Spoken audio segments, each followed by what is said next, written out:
Cutting-edge science and research across Europe now in Futuris.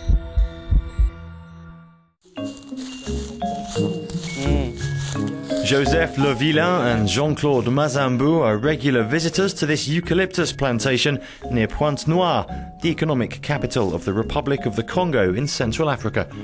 Of interest to them are the tree's wood and foliage. Researchers measure and weigh the leaves, both growing and fallen. They want to know how many nutrients and how much CO2 these trees can absorb at different stages of their lives.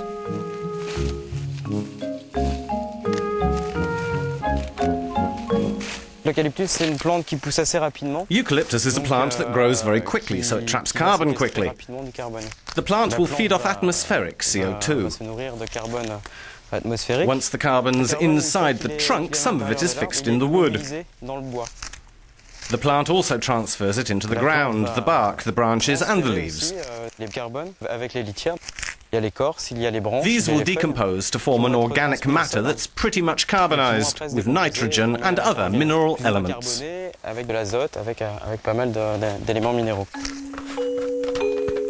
What the researchers have to do is measure carbon levels in the tree's roots and surrounding soil.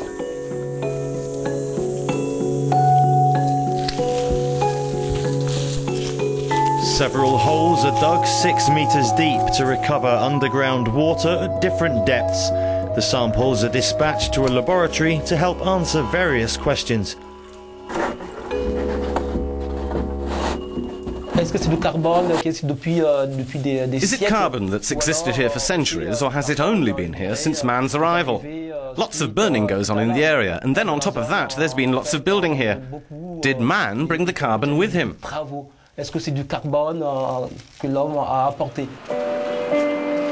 Unindustrialized and sparsely populated, but for a small urbanized corner of the country, 60% of the Republic of the Congo is forest. It is therefore not a heavy polluter. The carbon cycle here remains a mystery, as it does in most of sub-Saharan Africa. No one quite knows how much CO2 or other greenhouse gases the continent produces, or how much is absorbed by its range of ecosystems. An EU research project named Carbo Africa intends to shed some light on the issue. European and African teams are working together for a deeper understanding of the carbon cycle and its evolution. Their efforts should help locals work the land more efficiently. For example, Congolese charcoal makers have been burning tropical species of trees for their charcoal for centuries. That means more CO2 in the atmosphere and fewer trees to absorb it. Now the charcoal burners are being urged to use wood from artificial plantations grown on previously unexploitable savanna. With its savanna, tropical forest, plantations and deserts, Africa's diverse ecosystems have forced scientists to vary their techniques. Agnès de Grandcourt and Antoine Kinana run this small station in the savanna. Every week they come to check the carbon levels and other useful meteorological data. We're interested in the savanna because it's very barren. We want to know how carbon's absorbed in such conditions where plants find it hard to grow. In durable development projects like the one here in Congo, the eucalyptus are only planted on this type of savanna.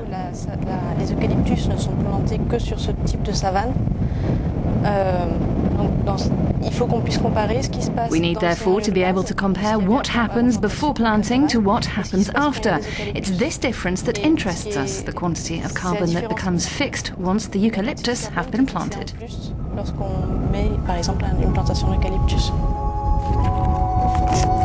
Antoine is using this device to measure soil humidity.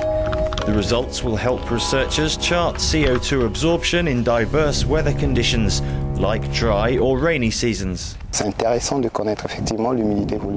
It's useful to know the ground humidity because that's what allows the ecosystem to grow.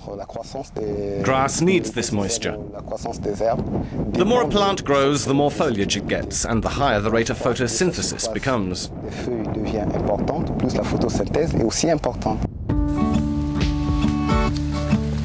9,000 kilometres from the Congolese Savannah, in this Mediterranean oak forest, the Carbo Africa project is coordinated by Italian researchers from the University of Tuscia. Data taken in Africa is analysed and compared to results collected in these 65-metre-high towers, which measure carbon flux above the forest.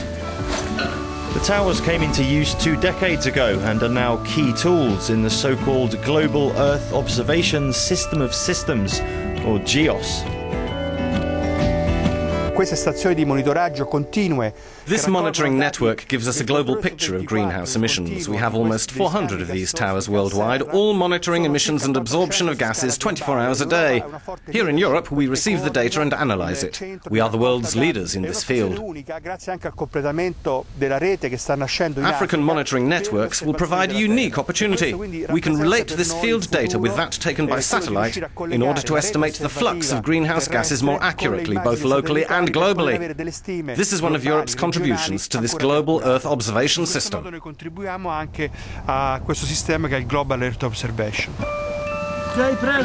Researchers calculate the green surface of this forest by measuring the solar radiation filtered by the leaves.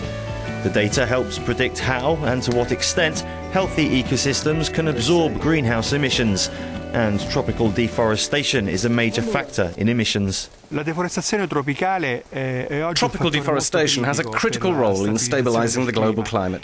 Today, around 2 billion tons of CO2 are sent into the atmosphere because of tropical deforestation, including burning and legal and illegal cutting. This represents around 30% of the world's fossil emissions. It's a key issue now that the whole world is thinking about how to curb emissions. More has to be done to reduce this deforestation as much as possible.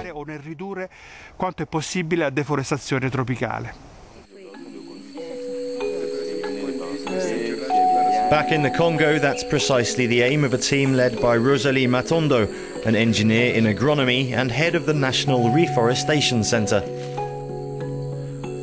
The team has planted several hundred Bilinga and Okuumi trees, 2 species typical of primary tropical forests. The objective: guarantee biodiversity and improve the economic value of the forest, while at the same time increasing carbon absorption. The problem with dense forests is that we don't know the carbon fixation level of the species. Studies haven't yet been carried out, but what we do know is that slow-growing species retain carbon for longer compared to species that we have to cut down every 4 to 5 years.